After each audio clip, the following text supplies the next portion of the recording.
Oi, eu sou Rose Angel, eu sou jornalista de moda por profissão e cool hunter por vocação.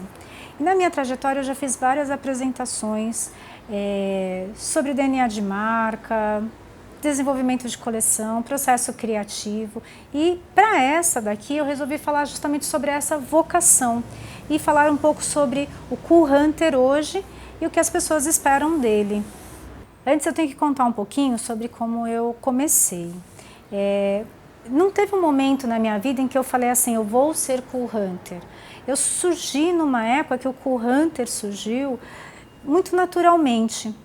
Eu sou jornalista, me formei em jornalismo, mas optei por moda e tive a sorte de trabalhar em alguns veículos super bacanas e voltados para a moda profissional. Isso foi me dando uma bagagem. Nessa carreira, eu fui desenvolvendo uma aptidão por detectar tendências. Eu analisava muito material que vinha de feiras internacionais, analisava muito material de empresas e de birôs, e aí eu fui percebendo que entre todas essas tendências existia uma ligação. E foi aí que eu descobri, numa viagem, isso é engraçado, eu estava numa feira fazendo 1000 pesquisas e reportagens, e aí um jornalista se aproximou e falou, o que você faz? Eu falei, eu sou jornalista de moda. Ele falou, achei que você era cool hunter. Eu falei, o que é um cool hunter? Aí ele me explicou o que era um cool hunter, e aí eu virei e falei, olha, eu acho que eu sou cool hunter. Aí eu me apaixonei pelo termo, assim, achava cool hunter uma forma de sintetizar uma profissão que até então nem existia. E aí eu comecei a me apresentar como cool hunter, e posso dizer que talvez eu tenha sido uma das primeiras assim, a usar o termo aqui no Brasil. Aí eu comecei a perceber que existia uma ligação muito clara entre quem trabalha com criatividade, que a gente chama de criativos, né? Jornalismo, pesquisa e o cool hunter. No fundo, na minha opinião, eu acho que todo mundo que desenvolve algo artístico ou que tem que criar algo é, no fundo, um cool hunter, por vocação, naturalmente. Mas existem algumas formas de você aperfeiçoar isso. E aí, com o passar do tempo, as pessoas vinham a me procurar para que eu ensinasse a ser cool hunter. E aí eu me pegava pensando assim, mas eu nem aprendi direito, como é que eu vou ensinar isso? E eu fui analisando como foi que eu fui encontrando um mecanismo, um pensamento, um conceito, eu não tenho nem como chamar, mas como eu encontrei essa fórmula que permitia com que eu pesquisasse de uma maneira linear e que tivesse um começo, um meio e um fim. Claro que existem inúmeros profissionais cool hunters no mercado hoje. Tem aquele cool hunter que trabalha para os birôs de pesquisas internacionais, que abordam muito mais a questão política, econômica, eles analisam movimentos financeiros, eles analisam movimentos sociais, políticos. Esse profissional realmente para mim é o top de todos. Ele é meio um misto de sociólogo com filósofo, com antropólogo, e ele tem que entender muito mais do globo, do global, e traduzir isso em comportamentos de grupo, do que propriamente ele está preocupado, por exemplo, se vai usar a saia amarela ou se vai usar a saia laranja. Então, quando a gente fala em cool hunter hoje, é muito importante a gente ter essa divisão, que tem profissionais de diversos aspectos dentro da área. O cool hunter que a gente está mais acostumado, principalmente em moda, é aquele que vai, pesquisa os grupos, pesquisa movimentos, pesquisa principalmente movimentos jovens e novas tecnologias, novos targets de consumo, para enxergar justamente objetos de desejo, assim, o que o consumidor está amando hoje e o que o consumidor vai amar daqui a, sei lá, um mês, um ano, 2 anos. Então, acho que o cool hunter que eu me tornei é mais ou menos esse, muito mais ligado ao mercado do que propriamente esse que é ligado às tendências que nós chamamos de macro tendências. Óbvio que é preciso saber um pouco de tudo. Não dá hoje para ser cool hunter sem estar ligado 360 graus. Você tem que estar antenado sim com revistas, com cinema, com exposição, mas você também tem que estar de olho às vezes no restaurante que você vai, um prato novo que apareceu já te indica ali um caminho de consumo que pode ser traduzido para outros. Vou dar um exemplo.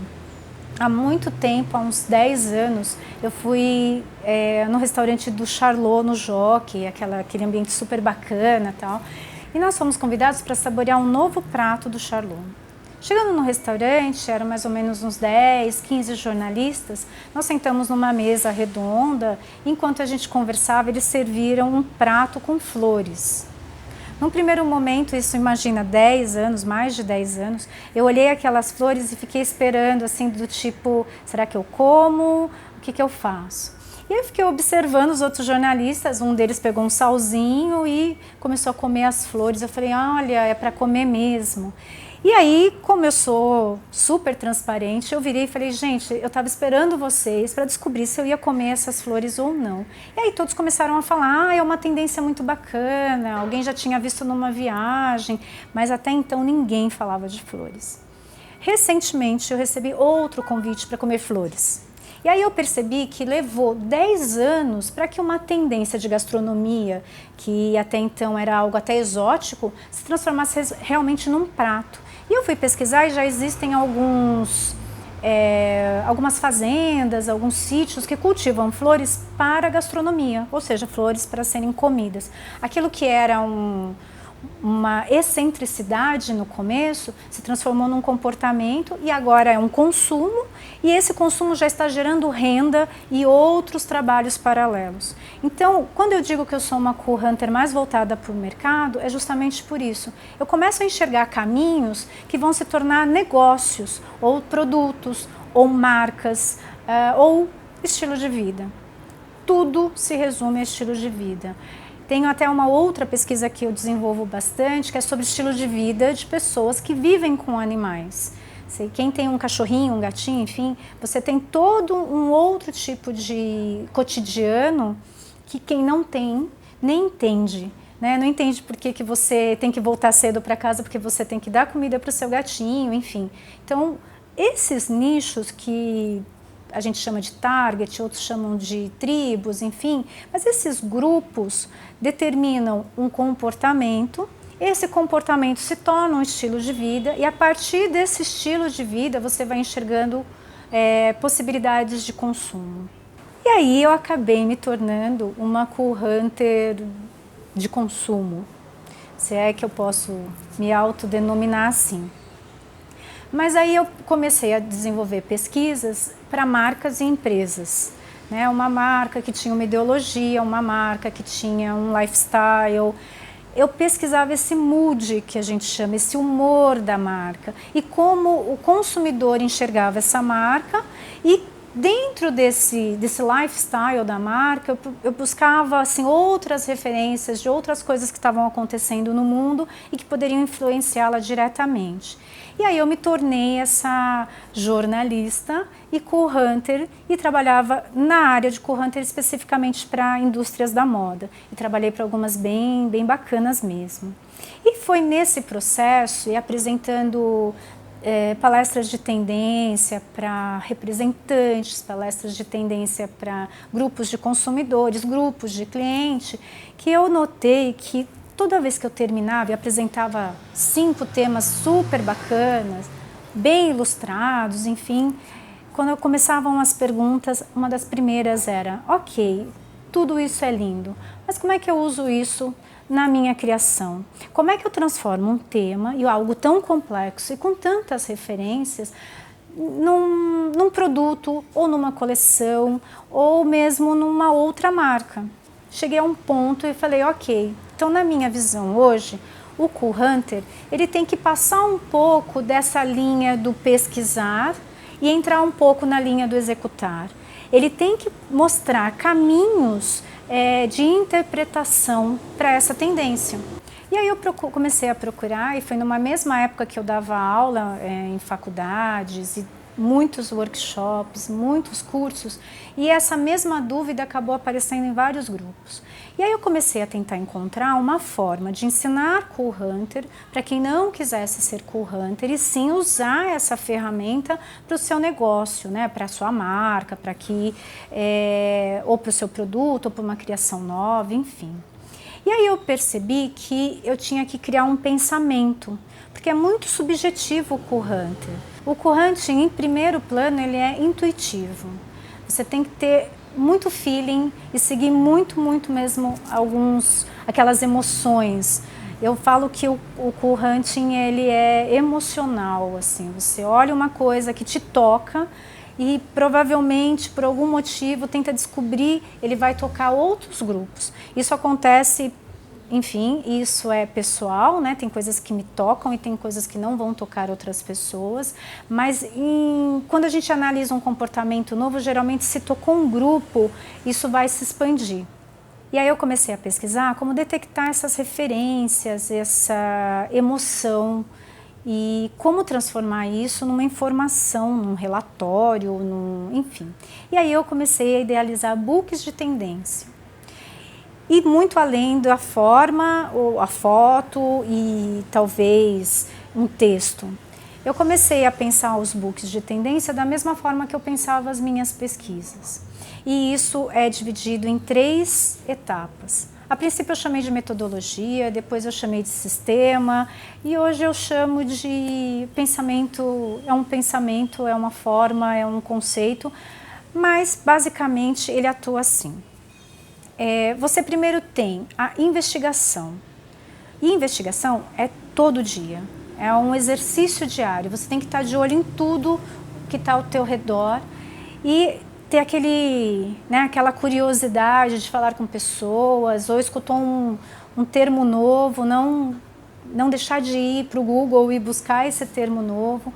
Eu digo que quando eu comecei e eu queria pesquisar, eu fiz amizade com todos os birros que existiam em São Paulo. Assim, eu trocava serviço, eu trocava traduções para eu poder estar lá dentro e ver os materiais. Porque eram materiais assim de 10, 20 mil dólares. Eu não tinha a menor condição de comprar aquilo. E eu nem conseguia viajar antes, tanto quanto se viaja hoje. E aí eu acabava tendo uma informação restrita. E não existia internet, né? A internet não tinha basicamente nada ainda na internet. Hoje, não tem desculpa para não se pesquisar. Ao contrário, né? Eu escutei até um grande diretor de um bureau internacional dizendo que se antigamente o problema era a falta de informação, hoje o problema é o excesso. Então, além do pesquisar, você tem que ter alguns critérios, senão você vai pesquisar um pouco de tudo e tudo de nada. Mas a primeira fase é a investigação. E a investigação, na verdade, ela está baseada em comportamentos, em macrocomportamentos. Macrocomportamentos eu falo aqueles de 5 a 10 anos, né? Algo que está afetando o mundo de uma forma global. Então, não adianta a gente pensar que uma guerra no Oriente Médio não vai afetar o consumo aqui. Não adianta pensar que um vírus novo na África não vai afetar o consumo aqui, que uma crise, uma bolha imobiliária lá nos Estados Unidos não vai atingir a gente diretamente. Porque o globo hoje ele funciona como uma grande engrenagem. Então, quando algo de muita repercussão acontece, mesmo do outro lado dele, de alguma forma isso acaba nos afetando. Então as macro tendências é mais ou menos estar de olho nisso, social, político, econômico.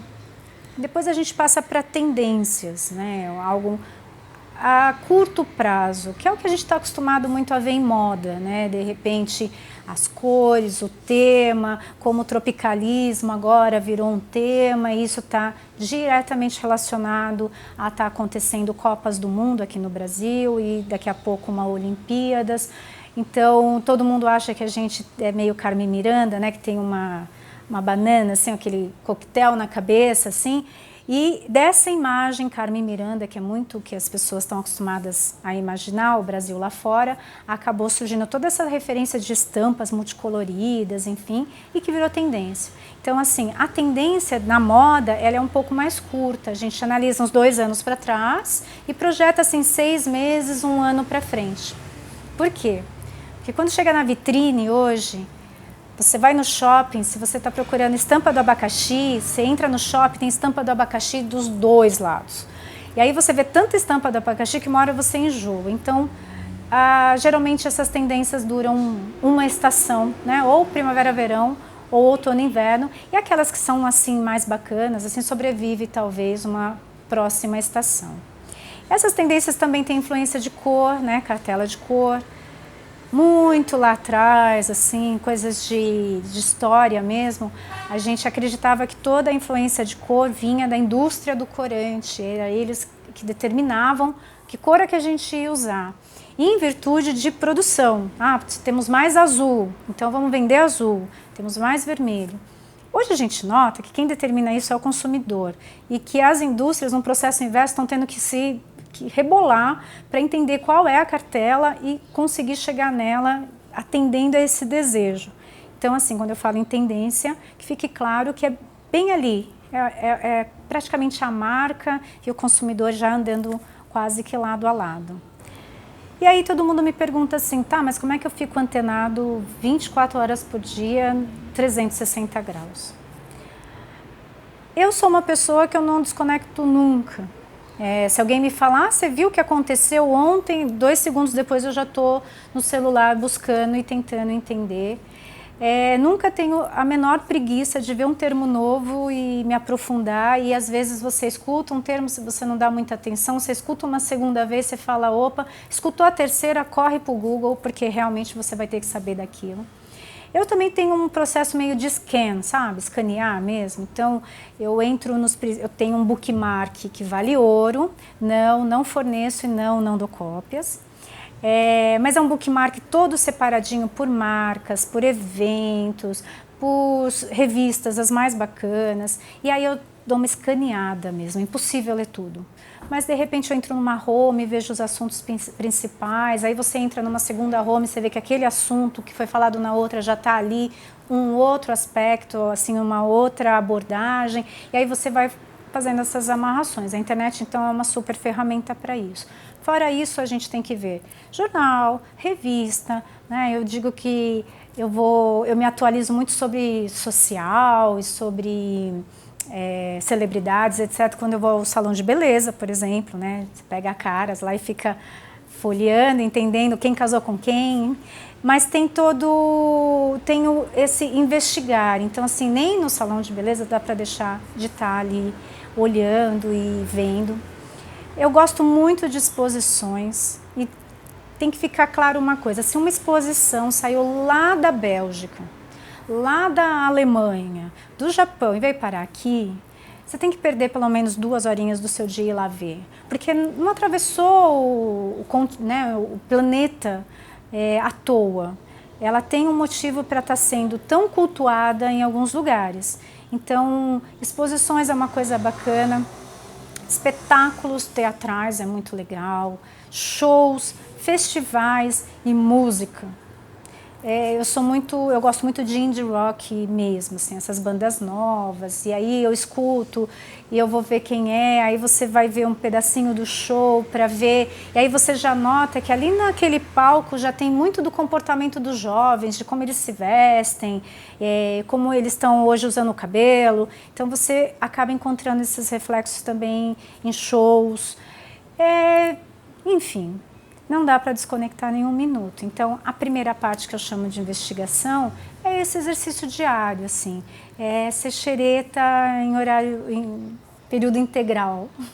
Depois que a gente passa pela investigação, a gente entra na segunda etapa, que é a inspiração.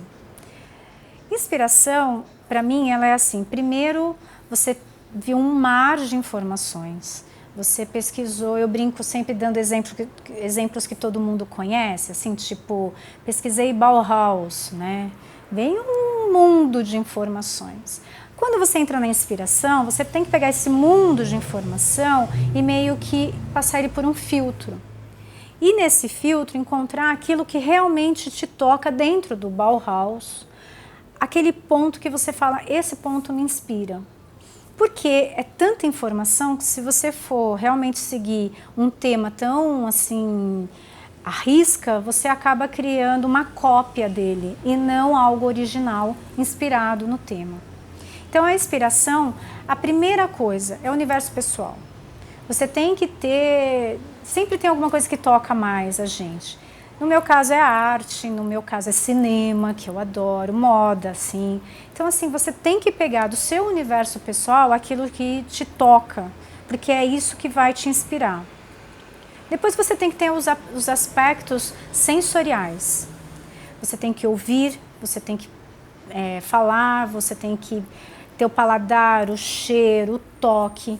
Eu digo que esse é um processo fundamental, assim. Você não consegue criar, por exemplo, uma coleção de roupa sem tocar o tecido, sem sentir se ele é firme, se ele estica, como ele vai cair no corpo. Isso nunca a internet vai substituir. Então o sensorial, ele tem, né, os 5 sentidos mesmos, que é olfato, audição, tato, paladar e visão.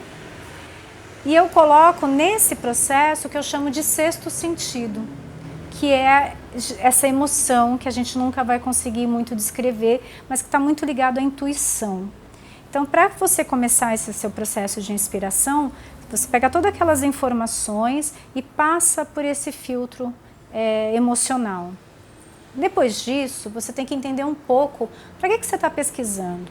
Né? Se for uma pesquisa para uma empresa comprada, encomendada, na verdade não é nem comprada, mas encomendada, geralmente ela tem um porquê de existir. Ou encontrar um novo grupo de consumidores, ou encontrar um novo público, ou encontrar um novo produto, ou uma nova ideologia, né? Tem várias empresas que chegam naquele momento que querem encontrar uma nova cara. Então assim, quando o Cool Hunter vai fazer uma pesquisa, ele tem que entender para que mais ou menos essa pesquisa vai ser feita, para que ele direcione.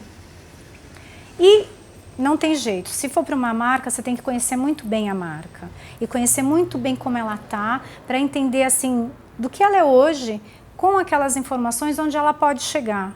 E aí é um processo de captar e coletar informações mesmo, assim. Se é uma empresa relacionada à moda feminina, uma coisa que está agora no momento, né, plus size, o que mais você pode oferecer para ela, né? O que mais? Eu sempre escutei, por exemplo, que no plus size antigamente as mulheres reclamavam que eram sempre as mesmas formas, não tinha modelo, e agora você vê que o plus size ganha recortes, ele ganha tudo pensado para ele, mas influência de tendência mesmo de moda. Então, na inspiração é esse momento de pegar tudo e transformar no que eu chamo de conceito, que é uma linha que vai direcionar todo o restante. Dentro desse processo de inspiração, é muito importante fazer apostas. Acho que o Cool Hunter, ele também tem esperam que ele seja meio um guru, né? E consiga detectar entre várias referências aquilo que realmente pode virar um hit. Para fazer essas apostas, assim, para que você enxergue o todo, eu costumo usar o visual, né? Por isso que eu falo que visão é super importante. E eu acho que a interatividade, o toque, o pegar, isso faz parte também do processo criativo. Então, dentro dessa inspiração, eu costumo criar, por exemplo, nos workshops que eu costumo organizar, tem muito de prática, tem muito de experimentar, tem muito de recortar, de colar, de pensar e de colocar isso visivelmente, assim. Então, a gente monta painéis de inspiração, que é uma coisa que está lá na parede, que você olha, que você encontra, de repente você tira um elemento e coloca outro, você consegue criar uma interatividade com esse material. E depois que você, né, pegou a informação, investigou, passou pela inspiração e chegou, afunilou até chegar a um conceito, você chega na terceira fase, que é a interpretação. Que é onde você pega tudo que você investigou, com tudo que te inspirou e realmente transforma em algo físico, ou numa marca, ou num produto, ou numa coleção. Eu sou uma das poucas Cool Hunters que eu conheço que chega nessa terceira etapa. Geralmente o Cool Hunter, ele faz a pesquisa e entrega a pesquisa para as empresas, enfim, sem interferir na criação. Eu desenvolvi dentro dessa minha metodologia um pensamento de que se não pode ser interpretado, se um tema não pode ser executado, ele acaba perdendo o sentido. E muitas empresas e muitas pessoas acabam às vezes tendo a pesquisa, que é aquela minha pergunta lá do começo, depois que eu vi tudo isso, o que eu faço com isso na minha criação? Muitas pessoas acabam tendo essa dúvida e eu oferecendo alguns exemplos de tradução, de interpretação, facilita com que aquilo seja um start para outras criações. Para que você tenha uma sequência de criação dentro da interpretação, você tem que seguir uma ordem assim. A primeira delas, toda marca, todo produto, tudo que quer despertar o desejo no consumidor, ele tem que contar uma história. Hoje, eu até vejo algumas linhas contrárias, mas para mim hoje ainda, o storytelling, ou seja, contar uma história, se o produto te leva para uma viagem, se o produto te proporciona uma emoção, você acaba trazendo o seu consumidor mais rápido. Então, a primeira coisa, pense em que história você quer contar com esse tema e com esse produto. A segunda é insights de estilo mesmo. Não tem como você pegar um tema e que não tenha nada a ver, por exemplo, sei lá, com moda feminina e querer casar as duas coisas. Então, tem que ter o estilo. Se é moda feminina, esse tema tem que estar mais dentro das milhões de tendências que surgem a todo momento. Você tem que escolher e selecionar aquelas que tenham a ver com o seu estilo, com a sua marca. Aí depois que você foi lá, escolheu um tema, viu que ela combina com a sua marca, aí tem a terceira questão a se pensar. Isso desperta o desejo do meu consumidor? Ele realmente é isso que ele está buscando? É uma tendência de estilo de vida? É uma tendência de lifestyle mesmo? Então, você vai ter um produto que vai ter uma linguagem de estilo, um tema, e ele tem que se comunicar com esse consumidor. E aí tem um quarto item que a gente não gosta muito, mas ninguém foge dele. Eu digo sempre assim, quando eu dava aula de laboratório de estilo e dava aula de laboratório de tendência, eu sempre dizia assim, olha, aproveita a faculdade para você exercitar ao máximo o teu criativo. E quando você sair da faculdade, você vai se deparar com um departamento de compras, com um departamento comercial, um departamento de marketing, e toda aquela criatividade vai ter que ser colocada numa caixinha. E é mais ou menos isso que também tem que se fazer no momento do Cool Hunter, né? Não adianta a gente sonhar, às vezes, em tendências muito amplas que fogem um pouco dentro dos aspectos, talvez, comerciais da marca. Então, é uma coisa que a gente tem que considerar, embora a gente não goste. E aí, depois que você pesquisa todo esse entorno da marca e encontrou a história, encontrou o tema, tem um ponto que, se você sair à frente, você acaba tendo mais chances de lançar uma tendência e conquistar um consumidor mais fácil. Ou seja, se você observa tudo que já foi feito na sua pesquisa em torno de um determinado assunto, é muito fácil também perceber o que a suposta concorrência também já fez nesse assunto e o que outros artistas fizeram em torno do assunto. Então, se você quiser sair do lugar comum, é observar o que já foi feito e tentar um caminho que ainda não foi feito. As chances de dar certo é tão grande quanto a chance de dar errado, ok? Mas se der certo, você acaba sendo um lançador de tendências. Fácil de ver isso. As marcas japonesas, por exemplo, de streetwear, elas têm o lifestyle, que é aquela rua, que é Tóquio, que é aquela coisa efervescente o tempo todo. Um corpo, um consumidor que tem uma silhueta muito diferente, muito particular. E tem alguns desejos muito particulares também. E aí eles detectaram dentro disso que esse lifestyle oriental estava sendo desejado pelo resto do mundo.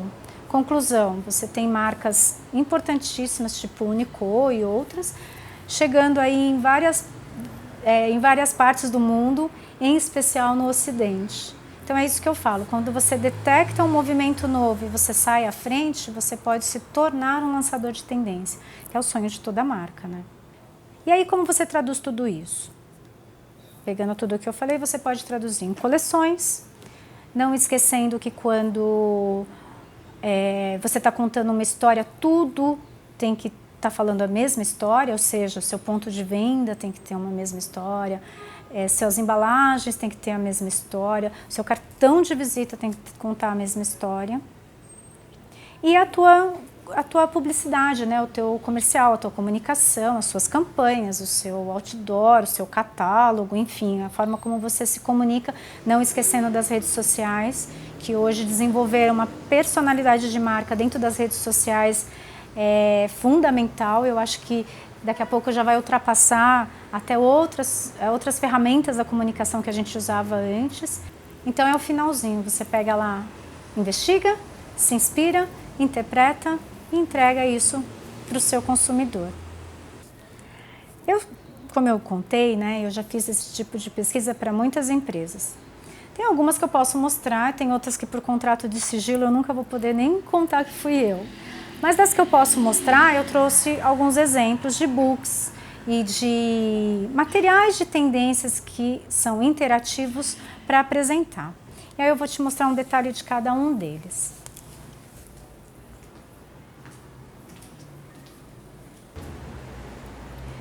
Esses são alguns dos materiais que eu fiz sob encomenda, né? Então, por exemplo, esse é um dos primeiros que eu desenvolvi. Eu sempre acho que tem que ter essa questão da interatividade. Então, eu criei uma cartela de inspiração com 4 temas que tinham essa informação duplicada para que você pudesse recortar e montar o seu próprio painel de inspiração. A intenção é que ficasse na sua mesa, porque aí você consegue ir colocando mais inspirações, tecidos, aviamentos, enfim. E aí, a partir dessa, eu criei uma segunda, que quando a gente viaja, acho que todo mundo acaba trazendo alguns cartões postais para casa, né? Então, ela é inspirada numa maletinha de viagem mesmo. Eu pensei em algo que pudesse ficar na parede, né, e você ter sempre ali ao alcance do olhar. E uma vez que ele está na parede, todas as informações de tendência desse material, como as inspirações, as formas, outras referências e também os croquis e cores, eu criei em cartões postais, porque a intenção era que você montasse isso no painel e deixasse exposto como inspiração também. Óbvio que todos os materiais podem ser ampliados, assim, eu coloquei isso que veio ali, mas encontrei um outro tecido que é bacana, eu encontrei uma outra foto que me toca, eu posso colocar no material também. Aí, além desse material, resgatando até aquela brincadeira de vestir as bonequinhas, eu criei esse painelzinho que vem com uma bonequinha que você destaca, você coloca ela no cenário e o cenário fica montadinho, e aí você recorta todas as coleções e as peças para vestir a bonequinha. O detalhe todas essas peças foram criadas seguindo tendência, e seguindo tendência de cores. Então, é uma forma até de você visualizar como isso ficaria num corpo, numa silhueta humana. Óbvio que é uma bonequinha de papel, mas ajuda bastante. É o que eu sempre acabo exercitando, essa prática, volta. O que eu sempre acabo propondo é esse exercício de manipular, de criar, de acrescentar. Depois, num outro material, que era voltado para joias, mas bijuteria fina, né? Eu criei, também eram 4 temas, todos os temas tinham a sua inspiração, aqui muito baseado em referências internacionais. Para cada tema, eu criei, né, as suas interpretações, ou seja, aqui eu tenho a inspiração, que já veio da minha investigação, e aqui eu tenho a interpretação, né, como aquele tema se transformou efetivamente em peças, no caso aqui, bijuterias, né, joias, brincos, pulseiras. E esse material aqui, como eu sempre proponho esse contato com o material, a gente criou no final dele um porta-joias, assim, com algumas amostras, para que as pessoas pudessem manipular e sentir alguns materiais novos que estavam sendo usados. Baseado nesse daqui, eu acabei criando o para joias mesmo, e aqui eu estou falando de pedras preciosas, ouro, que é um outro estilo, né? Um outro segmento melhor. E aí a mesma coisa, a gente tinha sempre uma inspiração. No caso, eu investiguei bastante, nesse momento a inspiração era muito oriental, então tinha essa referência de Oriente mesmo, essa referência ligada a princesas e castelos, e óbvio aqui uma referência meio Brasil, porque todo o material de tendência hoje está trazendo muito o Brasil, em virtude do nosso destaque na Copa e no nosso futuro destaque nas Olimpíadas. E a partir dele eu sugeri algumas peças novas. O mais legal desse trabalho é que quando eu desenvolvi, eu sugeri dentro da joalheria convencional peças que não são convencionais para a joalheria, né? A joalheria ainda estava um pouco restrita a umas peças mais clássicas. E aí, assim, um colar que caísse pelos ombros, pulseiras e broches maiores, né? E muitas misturas de pedra e muito colorido. Eu propus alguns temas que a joalheria não estava explorando tanto, né? Essa questão mais rocker, mais punk, e aí algumas misturas, né? O couro recortado, brincos de diferentes formatos, o arcuff, que é uma coisa muito comum na bijuteria, mas ainda não tinha chegado na joia. E só que esse material não deu para colocar as amostrinhas no final, porque senão teria que colocar diamante e esmeraldas e não quiseram. E aí, depois disso tudo, esse aqui é um material que não foi encomendado, e na verdade esse é um material criado por mim mesmo. E ele era disponibilizado para quem confeccionasse jeans. E ele conta exatamente tudo o que eu estou contando nessa minha palestra, né? As 3 fases: inspiração, investigação, inspiração e interpretação. Fala de comportamentos, entra na inspiração e vem com formas. Ele era um book pensado para ser customizado, então ele tem esses espaços onde você pode colar e aumentar a informação dentro do que a gente já está propondo. E no final dele, ele vinha com uma parte dedicada à interpretação. Ou seja, você pegava todas essas referências já confirmadas, já investigadas, né, que vinham muito de desfiles internacionais, e interpretava. A primeira sugestão é que se montasse, né, uma experiência semântica, na verdade, um painel de inspiração. E para quem não conhecia muito, alguns dados que são fundamentais, assim. Você tem um croquis feminino e um croquis masculino, para quem não desenha, né? É só colocar a folha em cima e traçar. Era um modelo de ficha técnica, para que você entendesse, a partir dali, isso pudesse realmente ser produzido. E as principais medidas e os principais normas e etiquetas dentro desse segmento que era o jeanswear. Sem contar que ele foi super bem pensado para ser uma bolsinha, e todo mundo adora carregar assim.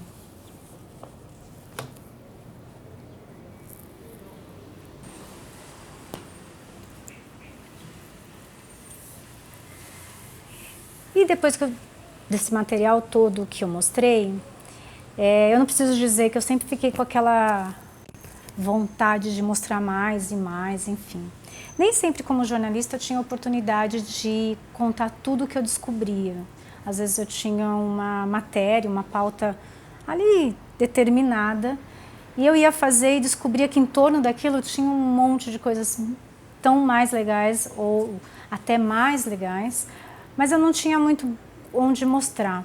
E para compartilhar um pouco dessas minhas descobertas e dessas minhas inspirações, eu criei o iAngel. É um site, mas ele tem linguagem de blog, onde eu coloco tudo aquilo que me toca e abri também como um espaço para compartilhar informações com você. Então, se você tem uma pauta bacana, uma sugestão, ou se você até não concordou com alguma coisa que eu escrevi, entra lá e vamos trocar. O Cool Hunter, ele vive dessa troca, né? É muito importante para quem trabalha com moda, seja em qualquer área dela, essa constante troca com outros de outros mercados, enfim. Eu espero que o iAngel se transforme assim num laboratório de pensamento e para que a gente compartilhe de ideias. Então entra lá, é www.iangel.com.br. E claro, como eu disse, as redes sociais hoje são outro fenômeno de tendência. Se você quiser sugerir algo bacana ou me mostrar algo legal ou mostrar algo legal para alguém que também visita o meu site, usa a hashtag iAngel e eu vou te achar. Eu espero que você tenha gostado, eu espero que eu tenha conseguido te mostrar um pouquinho do Cool Hunter. É uma coisa que é longa, mas que eu sintetizei. E se você tiver alguma dúvida sobre o tema, vou ter todo o prazer de te responder. Pode me mandar também um e-mail que tem lá no site. Eu demoro, mas eu respondo. Obrigada, viu?